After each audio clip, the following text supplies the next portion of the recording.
Hello दोस्तों, welcome to our channel. मेरा नाम है गोलू। मेरा नाम है विजय और मैं हूँ रिचेश।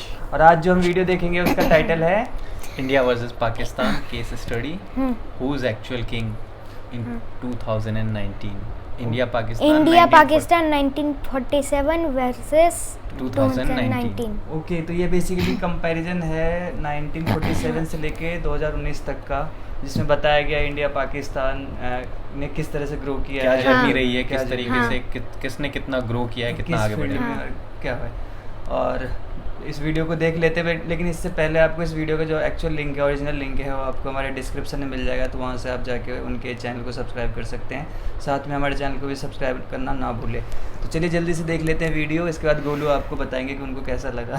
हाँ। आज की कंपैरिजन की केस स्टडी कुछ ऐसी होने वाली है जैसा कि टाटा का कंपैरिजन विजय माल्या से, लैम्बोर्गिनी का कंपैरिजन मारुति सुजुकी 800 से।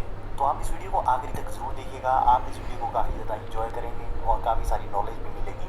इस वीडियो में हम दोनों देशों की education, economy, infrastructure, business, pollution, space organization और फिल्म इंडस्ट्री का भी कंपैरिजन करेंगे। तो बिना ज़्यादा टाइम वेस्ट करते हुए आज के वीडियो शुरू करते हैं। वैसे दोनों देश जब बने भी एक साथ और आज़ाद भी हुए थे एक ही साथ, लेकिन फिर भी पाकिस्तान अपना स्वतंत्रता दिवस भारत से एक दिन पहले मनाता है, जिसकी वजह है कि पाकिस्तान भारत से आगे रहना चाहता है। अरे स्वतंत्रता दिवस एक दिन पहले मनाने से थोड़ी आगे हो जाते हैं। अगर ऐसी बात होती तो नेपाल तो कभी गुलाम ही नहीं बना। तो इससे क्या नेपाल दुनिया में नंबर 1 पर हो जाएगा। चलिए ये सब तो फिजूल की बातें हैं, असल मुद्दे की बात पर आते हैं। सबसे पहले बात करते हैं एजुकेशन की। 1947 में क्योंकि कोई जनगणना हुई नहीं थी, लेकिन 1951 की जनगणना के अनुसार भारत की साक्षरता दर 18.37% थी। यानी कि 1951 में भारत में 18.37% लोग पढ़े लिखे थे, जबकि 1951 की जनगणना के अनुसार पाकिस्तान की साक्षरता दर 16.9% थी। मतलब है कि उस समय दोनों ही देश पढ़ाई लिखाई में लगभग बराबर ही थे, लेकिन वर्तमान में स्थिति एकदम विपरीत है। एजुकेशन के मामले में पाकिस्तान ने लगभग ना के बराबर तरक्की की है, क्योंकि जहाँ अन्य देशों का लिटरेसी रेट समय के साथ ऊपर बढ़ता है, वहीं पाकिस्तान में 2017 तक लिटरेसी रेट 60% हो चुका था, लेकिन 2018 में 2% से घटकर 58% हो गया है। वहीं वर्तमान में भारत का लिटरेसी रेट 2011 की जनगणना के अनुसार 74.4% था, जो कि अब बढ़कर 75% से अधिक हो चुका है, जो कि पाकिस्तान के 58% लिटरेसी रेट से 17% अधिक है। वहीं भारत में सबसे कम लिटरेसी रेट बिहार राज्य का 63.83% है, वो भी पाकिस्तान के टोटल लिटरेसी रेट से लगभग 6% अधिक है। वहीं भारत में आज IIT, NIT, एम्स, IIM जैसे इंस्टीट्यूट्स मौजूद हैं, जो कि पूरी दुनिया में टॉप 100 यूनिवर्सिटीज़ या इंस्टीट्यूट में से एक है। वहीं पाकिस्तान में इस तरह के कोई भी डेडिकेटेड इंस्टीट्यूट की चेन मौजूद नहीं है, जो कि वहाँ की टॉप यूनिवर्सिटी है, वो भी दुनिया की टॉप 500 में नहीं आती है। अब अगर बात करें GDP की, तो पाकिस्तान में पहली जनगणना 1951 में हुई थी, लेकिन उस जनगणना का ऑफिशियली GDP डेटा मुझे कहीं पर भी नहीं मिला। लेकिन 1960 की वर्ल्ड बैंक रिपोर्ट के मुताबिक पाकिस्तान की GDP 3.7 बिलियन US डॉलर थी। अगर उसे भारतीय रुपये में कन्वर्ट करें तो वो तकरीबन 173 करोड़ रुपए के बराबर थी। वहीं 1960 में भारत की GDP उस वक्त पाकिस्तान की GDP से 10 गुना अधिक 37 बिलियन US डॉलर यानी कि 17,169 करोड़ रुपए थी। भारत की पर कैपिटा इनकम 1960 में $81 यानी कि 380 रुपए थी, जो कि पाकिस्तान की पर कैपिटा इनकम से उस वक्त कम थी। सही मायनों में कहें तो भारत 1960 में और उससे पहले पाकिस्तान से थोड़ा गरीब था। 1960 में पाकिस्तान की per capita income 82.55 US dollar यानी कि 387 रुपए थी, लेकिन वर्तमान में स्थिति बहुत बदल चुकी है। PPP GDP के अनुसार भारत इस वक्त दुनिया की तीसरी सबसे बड़ी इकोनॉमी है। वहीं 2.7 ट्रिलियन US डॉलर की नॉमिनल GDP के साथ भारत इस वक्त दुनिया की 6th बिगेस्ट इकोनॉमी है। वहीं दूसरी ओर पाकिस्तान PPP GDP में दुनिया में नंबर 24 पर आता है। वहीं पाकिस्तान की नॉमिनल GDP में पिछले साल के मुकाबले गिरावट आई है। 274 बिलियन US डॉलर की नॉमिनल GDP के साथ पाकिस्तान 39वें नंबर पर आता है। और किसी वक्त 1960 में पाकिस्तान की GDP ग्रोथ रेट 6.5% हुआ करती थी, जो कि वर्तमान में 2.9% है। वहीं भारत की GDP ग्रोथ रेट मौजूदा समय में 6.8% चल रही है, जबकि 2020 में 7.5 के करीब होगी। किसी वक्त जहां भारत की पर कैपिटा इनकम पाकिस्तान से कम हुआ करती थी, आज वहीं पाकिस्तान की पर कैपिटा इनकम 84,300 पाकिस्तान रुपए यानी कि 60,000 भारतीय रुपए के बराबर है, जबकि भारत की पर कैपिटा इनकम पाकिस्तान से 1,33,000 पाकिस्तान रुपए अधिक है। ये तो अभी कुछ भी नहीं है। वर्तमान की स्थिति में जहाँ जनसंख्या में पाकिस्तान दुनिया का 5वां सबसे बड़ा देश है। वहीं अगर भारत के राज्य उत्तर प्रदेश को इस वक्त अलग देश बनाया जाए तो जनसंख्या के हिसाब से उत्तर प्रदेश पाकिस्तान से बड़ा देश होगा और पाकिस्तान 6ठे नंबर पर आएगा। पाकिस्तान की जितनी टोटल जीडीपी है, भारत के राज्य महाराष्ट्र की जीडीपी पाकिस्तान की जीडीपी से अधिक है।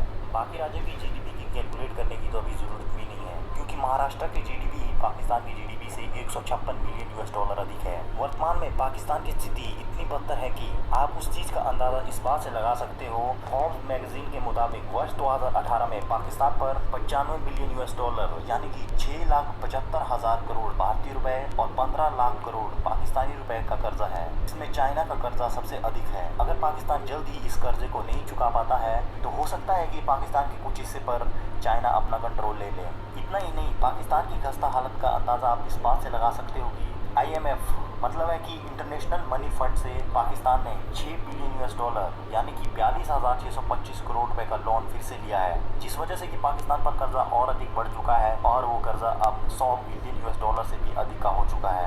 अगर पॉल्यूशन की बात करें तो दोनों ही देश पॉल्यूशन के मामले में काफ़ी खस्ता हालत है। 1947 की बात करें तो भारत और पाकिस्तान दोनों ही देशों में पॉल्यूशन ना के बराबर था, जबकि वर्तमान में दुनिया की टॉप 50 मोस्ट पॉल्यूटेड सिटीज़ में 14 शहर तो भारत के हैं और 1 शहर पाकिस्तान का है। लेकिन ओवरऑल मोस्ट पॉल्यूटेड कंट्री में पाकिस्तान दुनिया का सबसे अधिक पॉल्यूटेड देश है और भारत दुनिया का 8वां सबसे ज़्यादा पॉल्यूशन फैलाने वाला देश है। भारत की इकोनॉमी क्यों इतनी तेज़ी से स्ट्रॉन्ग हो रही है, उसकी भी वजह यह है कि पिछले 5 वर्षों में भारत में ईज़ ऑफ डूइंग बिजनेस की रैंकिंग काफ़ी ज़्यादा बेहतर हुई है।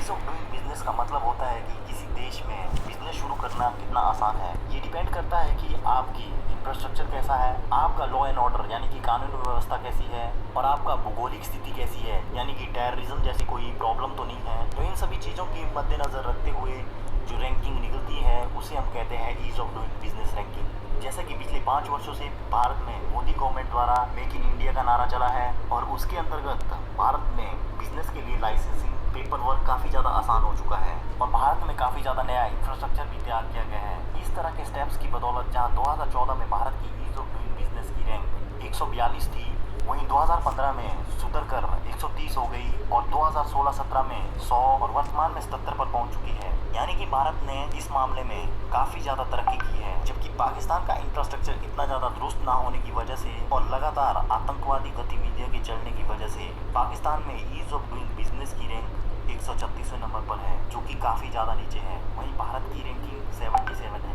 अगर बात करें HDI यानी कि ह्यूमन डेवलपमेंट इंडेक्स की, तो दोनों ही देश इस मामले में काफ़ी ख़राब स्थिति में है। ह्यूमन डेवलपमेंट का मतलब होता है कि किसी देश का environment, education, infrastructure, life of expectancy और स्टैंडर्ड ऑफ लाइफ कैसा है। और भी इसमें बहुत से फैक्टर्स होते हैं जिनके मद्देनज़र रखा जाता है जब हम HDI रैंक निकालते हैं, लेकिन ये सभी इंपॉर्टेंट फैक्टर है जो मैंने आपको बताए हैं। तो 190 देशों में पाकिस्तान की HDI रैंक 150 है, वहीं भारत की HDI रैंक 130 है, जो कि पाकिस्तान से थोड़ी बेहतर ज़रूर है, लेकिन वैसे दोनों ही देशों की अपनी ह्यूमन डेवलपमेंट इंडेक्स में सुधार करने की काफ़ी ज़्यादा ज़रूरत है।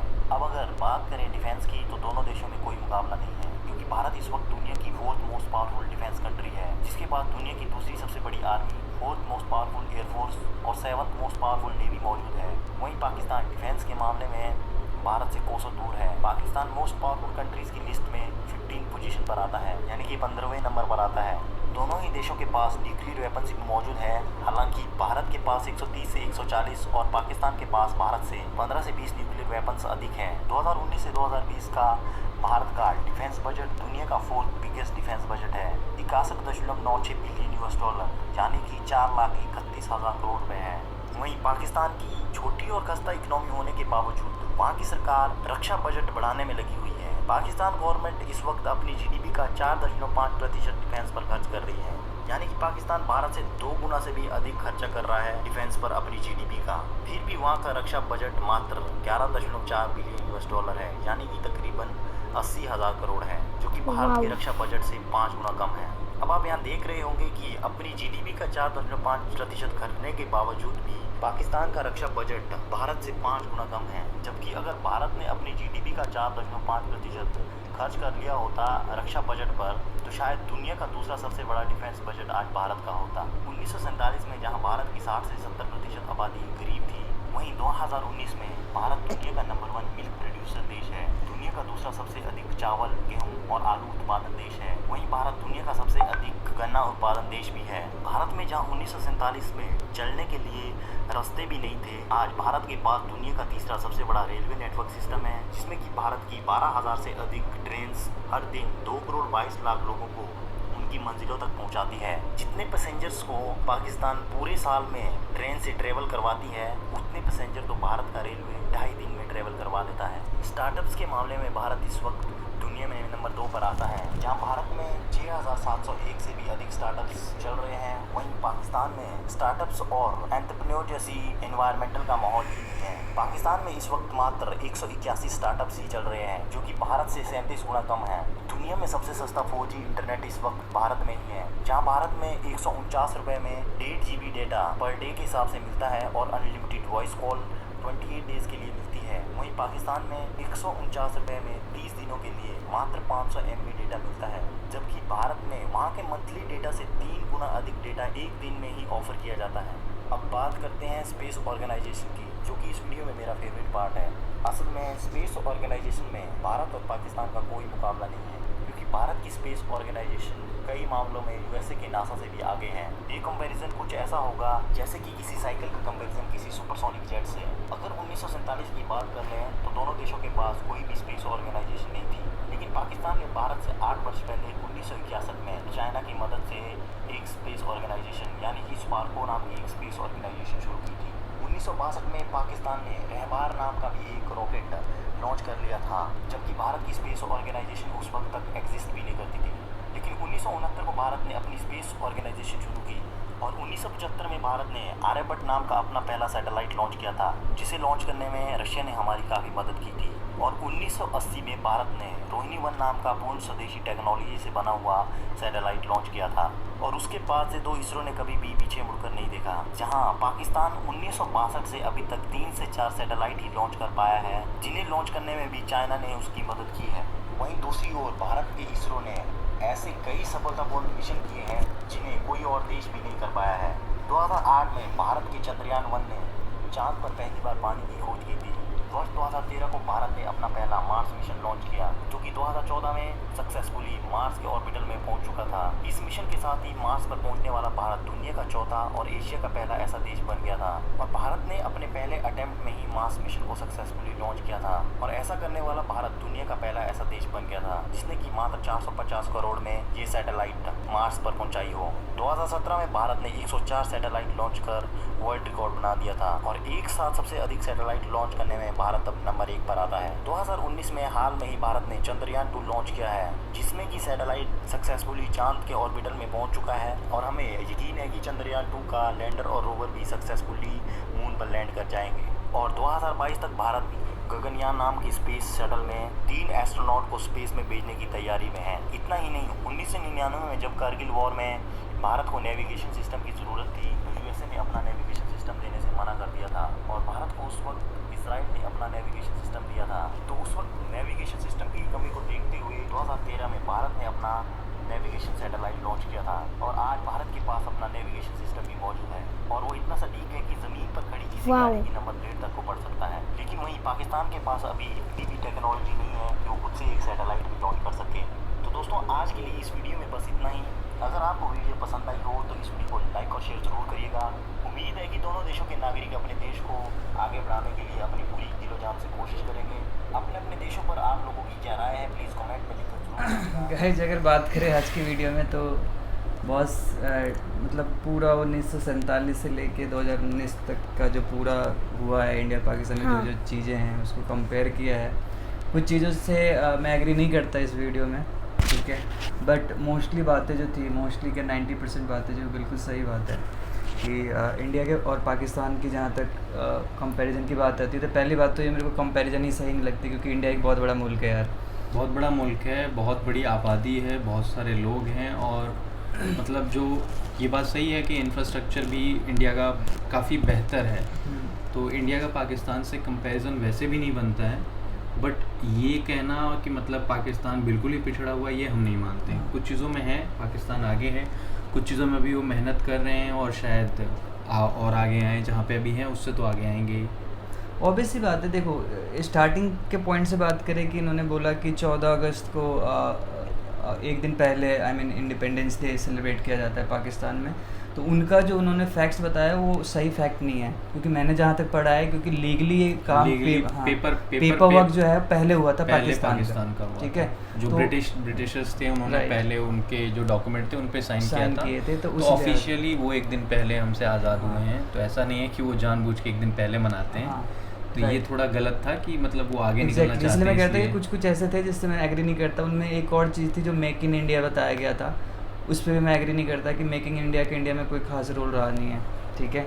हाँ। और तो ऐसे कुछ पॉइंट्स थे जो मुझे सही नहीं लगी, आई मीन एग्री नहीं करता मैं, सही क्या मतलब फैक्ट्स थे जो हमें भी ये नहीं कहते बहुत नॉलेज है, बट इतनी तो नॉलेज है कि ये दो चीज़ें एटलीस्ट हमें पता है कि इस पे काम क्या है नहीं हुआ। तो मेक इन इंडिया का जो कहा गया है इस वीडियो में कि बहुत काम हुआ है, ऐसा कुछ काम नहीं हुआ है। हाँ, ये है कि पहले से चीज़ें सुधरी हैं। इनिशिएटिव अच्छा था, लेकिन उसको इम्प्लीमेंट नहीं किया गवर्नमेंट। अगर इम्प्लीमेंट होता तो शायद बहुत अच्छा हो सकता था, लेकिन उतना हुआ नहीं। सिर्फ लोगो बना देने से और 2-4 चीज़ें कर देने से नहीं होता। सिर्फ योजनाएं बना देने से, यानी कि प्रोग्राम लॉन्च कर देने कि हम ये करने वाले, बट उस पर प्रॉपर ग्राउंड लेवल पे काम ही नहीं करोगे तो क्या होगा, कुछ नहीं होगा। तो इसलिए मैं कुछ चीज़ों से जो हमारी सरकार है, जैसे स्टार्टअप इंडिया था हमारा, स्टार्टअप इंडिया वो भी एक बहुत बढ़िया चीज़ है, ठीक है, बहुत अच्छा इनिशिएटिव है, लेकिन उस पर काम करने की ज़रूरत होती है। अब सिर्फ कोई भी चीज़ लॉन्च करने से नहीं, इतना काम नहीं हुआ है। काम हुआ है 2-4%, 5% काम हुआ होगा, बट जितने काम की ज़रूरत है उतना नहीं हुआ। अब बैक टू द वीडियो, अगर कंपैरिजन पे आते हैं यहाँ से जीडीपी, पहले तो एजुकेशन की बात हुई, लिटरेसी रेट की बात हुई। हाँ, एक चीज़ जो बहुत ही गलत बात है, मुझे समझ नहीं आया कि ऐसा कैसे हो सकता है किसी कंट्री की एक लिटरेसी रेट पहले थी उससे आगे जाके और कम हो जाती है, जो बहुत ही शॉकिंग बात है ये। जैसे 1947 में कहा पाकिस्तान की 16% थी और इंडिया की 18%, जो बहुत ही कम है। और बाद में जो अभी फ़िलहाल की बात करें तो इंडिया का 75% के अराउंड है, और पाकिस्तान का जो 60% था उससे भी कम हो के 58% हो गया है। तो ये थोड़ा गलत है कि आगे जैसे जैसे हम आगे बढ़ते हैं वैसे वैसे चीज़ें बेहतर होनी चाहिए। और ये यार, ये चीज़ें सुन के एज ए पाकिस्तानी आप लोगों को भी गुस्सा आना चाहिए, मैं सही बता रहा हूँ, क्योंकि ये एक बहुत बड़ी चीज़ है। जब तक आप एजुकेशन में ही आगे नहीं जाओगे तो ओवरऑल कहीं आगे नहीं जा सकते। इंडिया भी अगर आगे गया है तो उसमें एजुकेशन का बहुत बड़ा रोल है। पीछे रहने का मेन जो कारण कहिए, रीज़न कहिए, वो लिटरेसी ही कहीं ना कहीं होता है। जितने ज़्यादा आप लिटरेट होंगे उतनी ज़्यादा आप कहीं ना कहीं अपने देश को आगे ला पाएंगे, अपने आप को आगे ले पाएंगे, अपनी फैमिली को आगे ला पाएंगे। आई नो कि ये वीडियोज कंपैरिजन इंडिया पाकिस्तान के किस पर्पस से बनाया जाता है, क्योंकि हम दोनों के जब कोई इंडियन बनाएगा तो इंडिया को थोड़ा आगे दिखाने की कोशिश करेगा, जब कोई पाकिस्तानी बनाएगा तो पाकिस्तान को आगे दिखाने की कोशिश करेगा। बट हम थोड़ा बैलेंस बनाना चाहते हैं कि मतलब ऐसा ना हो कि हम अपने आप को ही बेहतर बता दें, सामने वाले को इतना भी ऐसा नहीं है कि इसमें मतलब कुछ ऐसा बोला गया है कि जो गलत बोला गया है। हाँ, बाकी में इंडिया बहुत सारी चीज़ों में आगे है, लेकिन जिस तरह से बोला गया है वो थोड़ा सूटेबल नहीं लगा मुझे, ठीक है। ऐसा भी नहीं कि यार बिल्कुल ख़त्म हो गया है पाकिस्तान, ऐसा भी नहीं बोलना चाहिए। हाँ, अगर वो पीछे है तो डेफिनेटली पीछे बताया गया है। और मुझे पक्का पता है कि इसके जो रीजन होगा ना, रिचेस पता है वीडियो बनाने नहीं, अच्छा, जो कमेंट बॉक्स में जो होते हैं ना इंडिया पाकिस्तान के, जो ऐसे उन्होंने बोला भी, ठीक है, तो उसका जो गुस्सा है इन्होंने अपने वीडियो में निकाल दिया होगा मे भी। हाँ, ठीक है, तो इस पर्पस से बनाया गया होगा। पीछे रहने का एक जो मेन कारण मुझे लगता है वो गवर्नमेंट होती है कहीं ना कहीं। गवर्नमेंट और जो लॉ एंड ऑर्डर है आपके यहाँ का, आपका वही बात है। जब हम कोई कंपनी स्टार्ट करना चाहते हैं तो क्या क्या चीज़ें हम देखते हैं, तो सेम वही चीज़ है। अगर हम आगे बढ़ना चाहते हैं तो वो चीज़ें हमारे देश में सही होनी चाहिए। हम लोग गवर्नमेंट को ब्लेम करते हैं, बट यहाँ पे मैं ये भी मानता हूँ कि यार हम वोट भी तो देते उसी गवर्नमेंट को, राइट। हमें खुद ही समझ नहीं होती कि हमें क्या, किन को सही, कौन सही है कौन गलत है। पाकिस्तान में थोड़ी ये भी चीज़ रही है कि वोट बिना दिए भी गवर्नमेंट बन गई है। हाँ, तो ये रहा है कि वहाँ पे आई मीन मिलिट्री को होते आए हैं, ये हमारे गोलू को भी पता है, तो ये थोड़ा अनफॉर्चुनेट रहा है, ठीक है। बट पिछले कई सालों से मैं जो देखा जा रहा है, मतलब वहाँ पे भी एक स्टेबल गवर्नमेंट होती है, स्टेबल गवर्नमेंट है फिलहाल।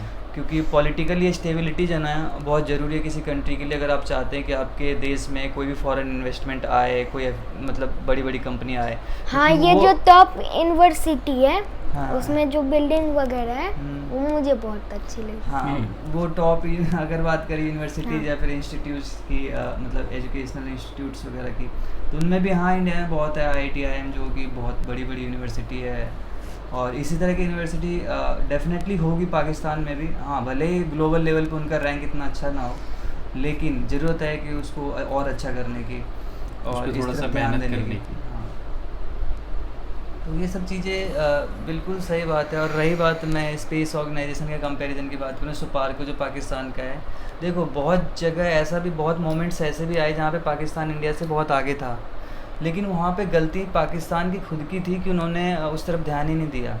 जैसे अगर बात करें तो 1969 तक इंडिया का इसरो एग्जिस्ट भी नहीं करता हाँ। था, और उससे कई साल पहले पाकिस्तान अपना पहला जो लॉन्च कर चुका था, रॉकेट लॉन्च कर चुका रॉकेट था। लॉन्च कर चुका था। सैटेलाइट वगैरह, ठीक है। तो यही चीज़ है ना कि आप यार किसी भी चीज़ में इतना आगे हो के देन आगे स्टार्ट करने के बाद हाँ। आपको उसको हाँ। मेंटेन भी रखना होता मेंटेन है। रखना होता है। और आई नो कि इन सब चीज़ों में बहुत ज़्यादा पैसा खर्च होता है, उसके लिए आपको जैसे बजट सबसे अच्छी चीज़ में पाकिस्तान की लगी है जो न्यूक्लियर में काफ़ी आगे है। अगर आपको कोई सजेशन वगैरह देने हो तो कमेंट करके हाँ वो बताएं। कमेंट करते रहिए कि आपको किस पे वीडियो जानना है और इसके हाँ। बारे में, इस वीडियो के रिलेटेड आपको क्या ख्याल है। बट हाँ। थोड़ा इस वीडियो के बारे में और मैं डिटेल में बात करना चाह रहा था। जैसे कि ये कह रहे थे ना कि यार कि हम उसमें हम मतलब स्पेस ऑर्गेनाइजेशन में पीछे, क्योंकि स्पेस ऑर्गेनाइजेशन में बजट चाहिए होता है, ठीक है। Budget। और जब आपकी कंट्री की इकोनॉमी ख़राब हो, जब आपके लोग भूखे हो, ठीक है, तो वहाँ पे प्रायोरिटी ये नहीं होती कभी भी। प्रायोरिटी ये होती है कि हम लोगों को कैसे खाना खिलाएं, हम अपने लोगों को कैसे एजुकेट करें, ठीक है। और तभी जाके ये सब चीज़ें पीछे रह जाती है। लेकिन हाँ, हाँ। स्पेस में तो हम पीछे रह गए, लेकिन एक चीज़ जो डिफेंस की बात आती है, वहाँ पे हम अपने आवाम को भूखे भी रखते हैं और वहाँ पे बजट दुगना तिगुना करते हैं। तो इन सब चीज़ों से भी मैं ज़्यादा वो नहीं रखता कि हाँ ठीक है, डिफेंस अपनी जगह ठीक है, बट जब सबसे ज़्यादा जो ज़रूरी चीज़ है ना, वो हमारे देश, आपके या हमारे या किसी भी देश के वहाँ के आवाम मायने रखती है। तो उनके लिए ज़्यादा सोचना चाहिए as compare in compare to कि बाकी चीज़ों पे कहाँ पे क्या खर्च कर रहे हैं उलूल जुलूल जगह पे। डिफेंस अच्छी चीज़ है, मना नहीं कर रहे, डिफेंस पे खर्च करना चाहिए, लेकिन जिस तरह से डिफेंस पे खर्च होता है हमारे यहाँ, वो मतलब मुझे सही नहीं डिफेंस पे लगता। ज़्यादा खर्च होता है, हेल्थ इंफ्रास्ट्रक्चर पे थोड़ा कम कम खर्चा खर्च होता होता है, है। एजुकेशन पे इतना खर्चा नहीं होता। ठीक है 75% है हमारी लिटरेसी रेट, पाकिस्तान की 58% है, जो और सुधारने की ज़रूरत है दोनों एक और चीज़ यहाँ countries पे को। लोगों को लगता है कि लिटरेसी रेट का मतलब है पता नहीं क्या है यार, सारे मतलब डॉक्टर इंजीनियर, अब ऐसा हमारी कुछ नहीं है। हमारी अगर केरला की बात करें, हमारे हाँ। देश में केरला उसका 90% से भी ज़्यादा 90 लिटरेसी प्लस रेट है। की लिटरेसी है। एक और चीज़ जो मैं कह रहा था आपने यहाँ जो देखा होगा वो जो रेलवे स्टेशन पे ट्रेन खड़ी थी उसका नाम वंदे भारत एक्सप्रेस। हाँ, पता होंगे हाँ। मोस्टली पाकिस्तानी भाइयों को कि वंदे भारत ट्रेन इंडिया का खुद का ट्रेन है। आई मीन पूरा इंडिया में ही बना है वो। हाँ। और काफ़ी फास्ट ट्रेन है। हाँ फास्ट भी basically। है। तो बताते रहिए आप लोगों को कैसा लगता है हमारा वीडियो। गोलू बहुत ही एक्साइटेड रहते हैं आप लोगों की कमेंट पढ़ने के लिए। हाँ। तो आप लोग बताएं इस वीडियो के बारे में, अगर कुछ रह गया हो, आप लोग की क्या राय है इस बारे में बताएं। और ऐसे इस पाकिस्तानी वीडियो आप में लोग क्या इस वीडियो सोचते में हैं? कोई ऐसी चीज़ जो आपको लगता है कि गलत बताया गया है, जैसे हमें 2 चीज़ें लगी। हाँ। हमने आपको बताया कि पाकिस्तान क्यों 14 अगस्त को मनाता है अपना इंडिपेंडेंस डे, और जो मेक इन इंडिया है वो और कमेंट basically- पर वीडियो के सजेशन देते रहे, हम कौन से एक वीडियो और चीज़ जो डालें। कह रहे थे ना कि ईज ऑफ डूइंग बिजनेस, हाँ उसमें इम्प्रूवमेंट हुई है, लेकिन जितनी इम्प्रूवमेंट की ज़रूरत है, मतलब टॉप 4 जितने भी डेवलप्ड कंट्री है उनके कंपैरिजन में अभी भी यहाँ पे बहुत पचड़े हैं। हाँ। ठीक है, तो इन सब चीज़ों पे ध्यान देने की ज़रूरत है दोनों तरफ की गवर्नमेंट को। आई एम श्योर कि आने वाले टाइम में हालात बेहतर होंगे दोनों कंट्रीज़ के, और मतलब इन सब कंपैरिजन से ऊपर उठ के हम कुछ बड़ा और अच्छा अचीव कर पाएंगे, क्योंकि इन सब कंपैरिजन में कुछ नहीं रखा है। ये पास्ट हो चुका है, अब फ्यूचर में हम क्या करने वाले वो मायने रखता है। पास्ट में जो हो चुका है हो चुका है। एनीवे बहुत लंबा वीडियो हो गया, फिनिश करते हैं इस हाँ। वीडियो को। आज के लिए बस इतना ही, मिलते हैं आप लोगों से और अगले वीडियो में। चैनल को लाइक करें और सब्सक्राइब बेल आइकॉन दबाएं। जी गोलू की जो रिक्वेस्ट है उसको मान लें प्लीज़। हाँ। चलिए, अगर आप लाइक करेंगे, सब्सक्राइब करेंगे तो गोलू को बहुत अच्छा लगेगा। हाँ, हाँ। और गोलू कमेंट पढ़ते हैं तो कमेंट कर दीजिएगा गोलू के लिए। हम चलिए, जानते हैं हमारी आर्मी बहुत बड़ी है, सब्सक्राइब जरूर करिए। पाकिस्तान की भी आर्मी बहुत बड़ी है गोलू, बट हमारे यहाँ क्या है ना, हमारी कंट्री बहुत बड़ी है, तो उस अकॉर्डिंग हमारे को आर्मी भी ज़्यादा चाहिए ना।